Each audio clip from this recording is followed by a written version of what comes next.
Apa ya? Boleh pikir sana dulu ya. Agak susah soalnya. Gantian. Oh gantian, oke oke. Agak susah jawab ya. Kayaknya dapat moderatornya tandemnya lumayan. Ditantangin tadi. Jadi apa nih kalau yang menantang di 2020 nih Pres? Menurut Pres?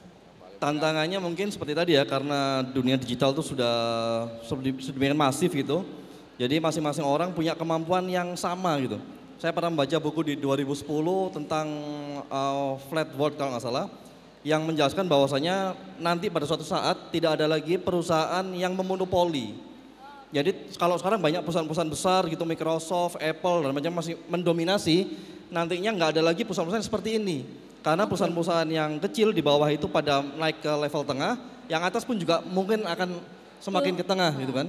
Nah mungkin itu, jadi tantangannya adalah semua punya kemampuan yang sama, semua punya peluang yang sama juga. Kalau dulu mungkin belum ada digital kawan-kawan, mungkin masih ingat dari petua orang tua kita gitu ya. Kalau kita sukses bisnis, kita sukses bekerja, kalian harus datang ke kota-kota besar. Kita kalau pengen sukses harus datang ke Jakarta katakanlah. Orang tua dulu ya ngomongnya gitu ya. Ya pasti ngomongnya kayak gitu, karena apa? Uang berputar Jakarta lu sangat besar sekali daripada Blitar gitu katakanlah, atau Malang gitu. Tapi dengan era digital sekarang, untuk menjual sesuatu kita nggak perlu punya toko lagi di Jakarta. Kita bisa kendalikan dari Blitar, tapi jangkauannya dunia. Iya kan? Ngeri nih. Ada cerita Mas Yoyo ya, yang di Semarang, dari desa kecil, beliau hanya menjual panci saja, levelnya dunia. Tahu nggak iklannya, budget iklannya satu hari aja 1 miliar. Budget iklannya 1 miliar, bayangin berapa omsetnya satu hari. Jualan panci levelnya dunia dari desa kecil di Semarang. Nah ini kita jadi punya kesempatan yang sama dan punya peluang yang sama. Sehingga menurut saya yang saya tangkap sebenarnya di studi kasusnya Malang Strudel adalah bagaimana kita berpikir global tapi eksekusinya lokal. Ya kan, think global, act-nya lokal gitu. Di Malang Strudel kami punya mungkin visinya global gitu ya, pengetahuannya global. Kita punya jaringan teman-teman yang menasional, tapi kita eksekusi di Malang. Karena apa? Mungkin di Malang yang punya pandangan seperti kami nih, ya bukannya ini membesarkan ya, mungkin yang punya pemandangan seperti kami dengan think global seperti itu nggak banyak gitu. Sehingga kami melihat, wah di sini peluang di Malang itu. Kalau kita bikin konsep model sebuah brand oleh-oleh kekinian dengan model bisnis yang baru, itu kompetitornya nggak terlalu banyak kalau saat saya mungkin eksekusi di Bali atau di Jakarta. Sehingga saya eksekusi di Malang dan alhamdulillah meledak dalam 5 tahun ini. Betul. Gitu. Kalau nggak salah itu mirip-mirip ceritanya juga Baba Raffi kan, startnya juga dari Surabaya. Startnya dari Surabaya. Kan, kemudian mereka bisa mendunia sampai sekarang. Iya betul, jadi jangan kecil hati, bisa di start dari Blitar, gitu ya, bisa di start sama teman-teman dari Blitar.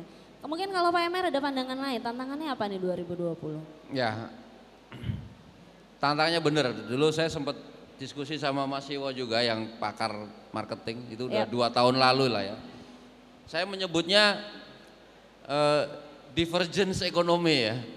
Jadi divergence ekonomi itu artinya bisnis atau ekonomi itu tidak hanya berfokus pada satu titik besar ya seperti dulu, brand besar yang menguasai dari Jakarta ke seluruh Indonesia ya. Itu sekarang sudah, kata Samdeka benar tadi, itu sudah bergeser menjadi brand yang kecil-kecil tapi memang dia punya kemampuan untuk menjual dan punya pelanggan yang meskipun nggak terlalu besar tapi mereka bisa mendapatkan itu ya. Misalnya yang jualan lewat IG ya. Kalau kita cek distributor baju di Tanah Abang misalnya, itu kan generasi zaman dulu tuh. Itu kalau ditanya mereka bisnisnya dari tahun ke tahun turun terus. Karena apa? Sudah bergeser ke teman-teman kita ya, member TDA nih, jualan baju muslim lewat online. Sebulan mungkin jualan 10 biji atau 5 biji ya Bu ya. Teman kita itu ya, Mil itu ya. Teman kita siapa? Mas siapa tuh? Jakarta. Yang punya mil.id di IG. Oh iya. Nah, dia belum produksi bajunya, hanya ngomongin akan rilis produk ini aja. PO-nya sudah 1000 piece. Barangnya belum ada. Strateginya pakai PO. Jualnya hanya di IG pakai lagi ya. foto launching segera pakai foto doang. Nah itu bisa terjadi dengan cepat, tapi yang perlu diingat teman-teman juga ternyata penurunannya juga bisa terjadi dengan cepat. Nah itulah tantangan kita sekarang, jadi jarang ada konsumen tuh yang bener-bener loyal sekarang. Betul. Karena apa? Ya kan? Betul. Ada lagi brand baru yang menarik pindah ke sana. Yap. Nah, yang ini udah ditinggal lagi. Ya itu beberapa pembicara teman-teman kita yang sukses 3 tahun lalu, sekarang juga udah mulai susah itu jualan baju muslim itu gitu. Itu yang terjadi sekarang ya teman-teman ya. Jadi itulah ya tantangan kita saat ini itu gitu. Itulah tantangan kita saat ini, jarang ada konsumen yang benar-benar loyal karena banyaknya pesaing-pesaing baru yang bisa membuat. Ya, Nah itu luar ya biasa. teman-teman di sinilah yang membuat nanti, yang orang-orang baru ini selalu punya peluang. Ya. Makanya ya harus terus kita kreatif ya, harus kreatif, punya inovasi sehingga orang nggak gampang berpindah dari para follower IG kita itu memang nanti setia ya beli produk dengan kita. Itu tantangan kita saat ini ya. Kemudian apa lagi? Saya lihat namanya adalah spontan buying sekarang itu terjadi. Kenapa orang bisa spontan beli? Karena apa? Terjadinya iklan yang tahu-tahu muncul di Facebook kita, di IG kita. Akhirnya apa? Ya sadar nggak sadar tadinya nggak nih uang itu mungkin di-spend buat kebutuhan yang biasanya, tahu-tahu ini kok kayaknya menarik. Mereka akan berani mencoba. Nah, yang seperti itu tantangan ya. Ternyata spend dia dialihkan gara-gara ada iklan menarik yang mendadak muncul di HP dia. Nah, itu pun teman-teman pun harus mulai ya bisa melakukan itu. Makanya kayak teman-teman yang tadi memakai digital bisa jualan omsetnya besar ya dengan cepat ya karena iklannya gencar nih masuk ke HP kita nih. Saya itu berapa kali beli barang-barang yang unik-unik gitu ya di Facebook itu. Korban iklan. Nah, tahu-tahu ada cangkul yang bisa buat sekop. Nah, itu contoh. Kemarin saya nggak kepikir mau beli kayak, memang kepikir mau nyari cangkul, pikirannya mau nyari ke toko cangkul misalnya, buat yang ngelola taman di rumah. Tapi begitu ada iklan, oh beli ini aja nih menarik nih, bisa untuk cangkul, bisa untuk motong, bisa untuk bergergaji. Nah, akhirnya yang lama ditinggal gitu loh, karena orang lebih cepat terkonek dengan kita. Oh ada di HP gitu kan. Dan itu seringkali banyak sekali terjadi seperti itu. Nah, siapa yang bisa masuk ke situ? Nah, itu akhirnya dia yang akan menduluin kita ya. Kita udah bikin toko keren-keren, produknya bagus. Tahu-tahu ada orang yang masuk ke HP kita nih dengan barang yang lain. Kayaknya lebih unik. Nah, akhirnya pilih ke situ. Baik, salahin jempolnya kalau gitu. Nah, kalau saya bikin status kemarin salahin jempol. Nih jempol kalau nakal banget gitu ya. Baik. Teman-teman di panitia masih ada waktu tanya jawab ya. Saya mungkin ada yang mau tanya jawab 3 aja, 3 penanya silakan ada audiens. Assalamualaikum warahmatullahi wabarakatuh. Waalaikumsalam. Perkenalkan nama saya Deta Fitri Sustiono. Saya dari TDA Nganjuk. Saya di sini mau bertanya, kan tadi itu bilangnya perusahaan-perusahaan besar akan setara dengan perusahaan-perusahaan yang grow. Nah, yang mau saya tanyakan, ini kan saya baru mau mulai usaha ya. Saya itu tapi sudah, misalnya kan saya mau ekspor, jadi maksudnya kayak pengrajin itu sudah fix mau di home decor. Nah, tapi di keluarga saya itu juga punya usaha. Yang mau saya tanyakan itu gini, kalau misalnya saya ketika ada suatu usaha ya, kita itu harus fokus satu sampai besar apa punya beberapa usaha yang setara, karena kan nanti kalau besar kan juga saingannya kan banyak gitu ya. Apa yang setara itu tapi apa? Grow-nya itu besarnya itu bareng gitu loh yang mau saya tanyakan.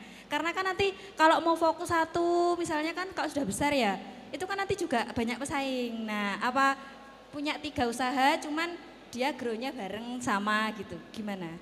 Karena kan nanti kalau besar-besar juga akhirnya perkembangannya juga sama dengan yang akhirnya kan nyusut gitu yang mau saya tanyakan. Terima kasih. Wassalamualaikum warahmatullahi wabarakatuh. Oke, baiklah, terima kasih. Assalamualaikum warahmatullahi wabarakatuh. Sebelumnya perkenalkan saya Gali Surya, kami dari Tulungagung. Kebetulan sekalian nanti mau kenalan, kami inisiasi TDA Tulungagung. Hari ini ke Blitar tujuannya untuk silaturahmi juga sekaligus minta bimbingan ya. Untuk pertanyaan dari kami adalah terus terang sebagai di TDA Tulungagung sendiri banyak komunitas yang komunitas UKM dan bisnis segala macamnya. Cuman perjalanan waktu saya pun juga demikian anggota banyak komunitas. Tapi kembali lagi ternyata saya lihat kurang begitu reaktif, proaktif dan juga aktif di Tulungagung ya nyataannya. Harapannya dengan TDA Tulungagung ada, kita bisa lebih bersinergi dan juga lebih aktif. Nah, yang saya tanyakan adalah kira-kira bagaimana untuk TDA sendiri bisa mengembangkan usaha dan juga potensi masyarakat terutama di Tulungagung nantinya sehingga bisa lebih muncul ya banyak pengusaha-pengusaha baru. Karena notabene di Tulungagung sendiri itu mungkin nggak jauh beda sama Blitar, tapi mungkin lebih kecil aja sih kayaknya, jadi lebih sulit untuk diajak berwirausaha. Oke, itu saja, terima kasih. Salam kenal dari saya, Inisiasi TDA Tulungagung. Ya, Assalamualaikum warahmatullahi wabarakatuh. Ya Mbak Deta ya, itu pertanyaan yang sangat lazim ya, sangat lazim dan biasanya itu sangat dilema yang sering dihadapi oleh para pendatang baru ya. Para pendatang baru. Kalau saya pribadi sih sebenarnya alirannya adalah biasanya harusnya fokus dulu. Fokus dulu satu dimaksimalin, apakah itu memang bisa besar ataukah itu memang nggak bisa besar. Nah, kalau ternyata bisa besar ya kita harus besarkan dengan secepatnya. Jadi ada sumber daya itu fokuskan di situ gitu loh. Itu ya, jangan malah dibagi-bagi. Jadi kalau ibaratnya sinar matahari, kalau kita pakaiin lensa cembung itu ya, itu dikumpulkan cahayanya bisa membakar kertas ya. Kalau zaman kecil dulu kalau TV-nya masih TV tabung gitu ya. Nah kalau matahari doang kita biarkan hanya menghangati kan gitu kan. Nah fokus kalau bisa satu difokusin sampai itu memang bisa berhasil, itu hasilnya besar, mungkin bisa sampai di Blitar aja bisa masuk misalnya 3 besar, itu contoh ya. Kayak Malang Strudel masuk 1 besar kan gitu beliau itu ya. Atau masuk 5 besar ya nggak apa-apa. Kalau memang itu bagus potensinya dan memang rezekinya ada untuk kita fokus di situ dulu ya. Sampai satu waktu di bidang itu kita sudah menghasilkan let's say cash yang cukup besar ya, keuntungan yang cukup besar. Kemudian kita sendiri udah kebingungan. Ini untuk mengembangkan usaha yang sama masih bisa enggak? Ya. Jangan nanti ngawur ya, mentang ada uang besar bikin toko lagi, akhirnya malah tokonya juga nggak ada yang beli misalnya. Atau kembangin produksi produk itu nyetok banyak-banyak, tapi sebenarnya pembelinya udah nggak bisa lagi kita kejar terus. Nah kalau posisi seperti itu, opsinya ya kita maintain bisnis dengan biasanya pertumbuhan bisnis itu kalau udah mulai stabil itu udah plus minus di 10% ya. Kalau masih baru biasanya growth-nya sangat tinggi. Bisa di atas 50-100% ya. Tapi satu titik nanti akan mulai stabil. Nah pada saat stabil itu opsinya apa kita mau gedein lagi dengan cara apa. Nah kalau ternyata itu juga sudah mulai kebingungan, bisa aja ada uang berlebih sebagian disisihkan untuk masuk bisnis yang lain, itu bisa. Ya, yang lain dikembangkan punya potensi. Ya, biasanya bisa juga seperti itu. Jadi kalau nanti bareng-bareng kita jalankan, biasanya nih ya, yang satu yang bisnis inti, duitnya hasilnya kita pakai ke yang lain, kemudian di sini menghadapi masalah misalnya. Masalahnya apa? Entah tahu-tahu ada pelanggan nipu kita, entah ada supplier nipu, entah ada masalah, tahu-tahu ada banjir dan lain-lain. Kemudian perusahaan ini harusnya kalau kita punya modal yang cukup, kita bisa bangkit lagi dengan mudah sesudah tragedi itu. Tapi karena uangnya sudah tercecer di mana-mana, akhirnya yang ini tidak bisa bangkit. Dan yang ini karena masih baru, kondisinya sama aja. Nah akhirnya bisa jatuh semua. Itu bisa terjadi. Itu yang harus hati-hati.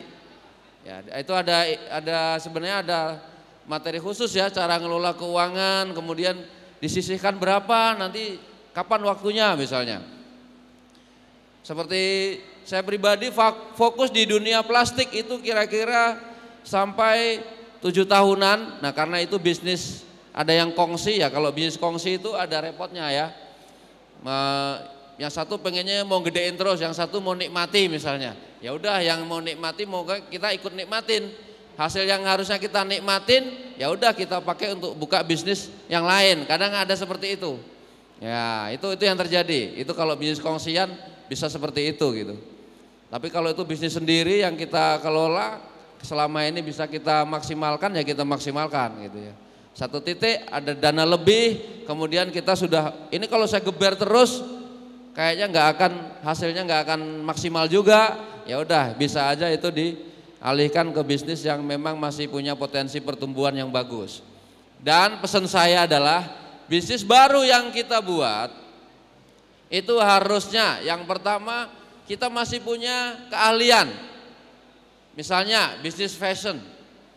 Bisnis fashion kemarin bikin baju muslim untuk wanita. Oh berikutnya ekspansinya apa? Kalau bisa nggak jauh-jauh dulu dari bidang itu. Misalnya dari fashion saya jadi jualan kain bisa nggak? Bisa aja. Karena itu masih barangnya sama gitu. Atau tadi fashion untuk wanita dewasa saya bikin fashion untuk anak-anak. Itu kita relatif lebih mudah. Karena resource-nya nggak jauh berbeda. Jangan sampai habis bisnis fashion tahu buka bisnis properti, bangun perumahan misalnya, atau bangun ruko. Itu skillnya berbeda. Itu hanya boleh dilakukan kalau teman-teman sudah menggandeng partner yang expert di bidang itu. Ya, kalau nggak ada yang expert itu resikonya sangat tinggi. Jangan mentang-mentang saya kan udah jago nih, jadi pengusaha. Saya udah bisa membangun bisnis fashion sukses. Saya yakin juga bisa membangun bisnis misalnya makanan atau properti dan lain-lain. Itu harus hati-hati.